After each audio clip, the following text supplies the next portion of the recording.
Once treatment is over, cancer survivors cope with their new life in different ways, and support from fellow cancer survivors can be incredibly beneficial. Marianne Palialigopoulos and Dr. Jay Burton join us to share more about a cancer survivorship kickoff event and support group.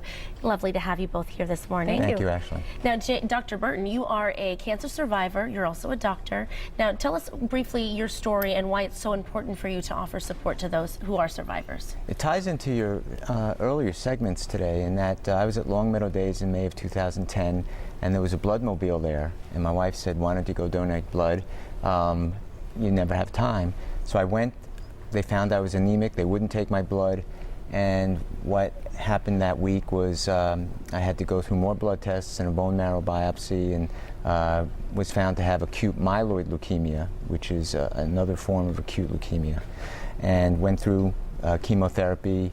Unfortunately, was hospitalized for pneumonia after that. Got better, found out I needed to have a stem cell transplant, which I had at Brigham and Women's Hospital.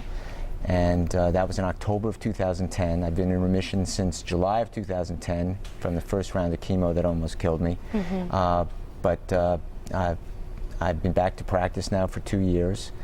And what we want to do now, and what I've realized during my treatment, is that oncologists who are cancer doctors do very good work about treating your cancer.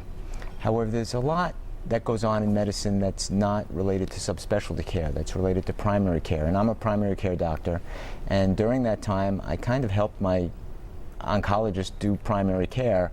He didn't always appreciate, I think, my continued interest, but I think it definitely helped me in my recovery. And so I realized that I'm a doctor and I was doing this. There's too many people who go through cancer care and then are survivors that really don't have that expertise. Right. And so what we're going to do this week is, tomorrow in fact, we're going to welcome the Leukemia and Lymphoma Society to Western Mass.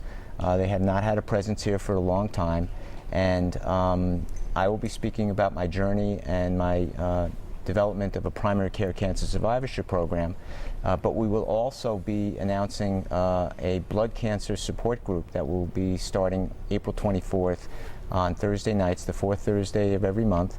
It will be at the St. John's Parish Church Center, and Marianne is going to be involved in facilitating that. Your story is wonderful and tremendous that you've been in remission for so long, so that's wonderful to hear. Now, Marianne, you'll be facilitating the blood cancer support group. Why do you think that support is so important for cancer survivors? I think a support group brings a completely different aspect to treatment. It allows patients and caregivers to connect with other patients and caregivers, and I think it decreases isolation. I think it gives them a safe place to share feelings, scary feelings.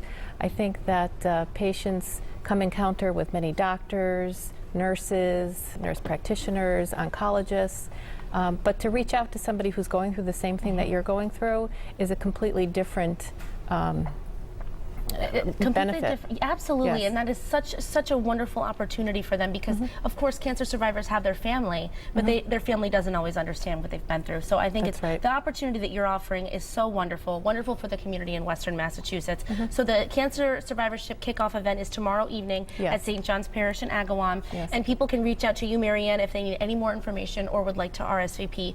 We'll have your phone number on the screen right now. We'll also have it on our website. Thank you, Dr. Burton and Marianne, for being here. And once again, it's so nice to hear that you are doing so well. Thank you, Thank you Ashley. for joining us.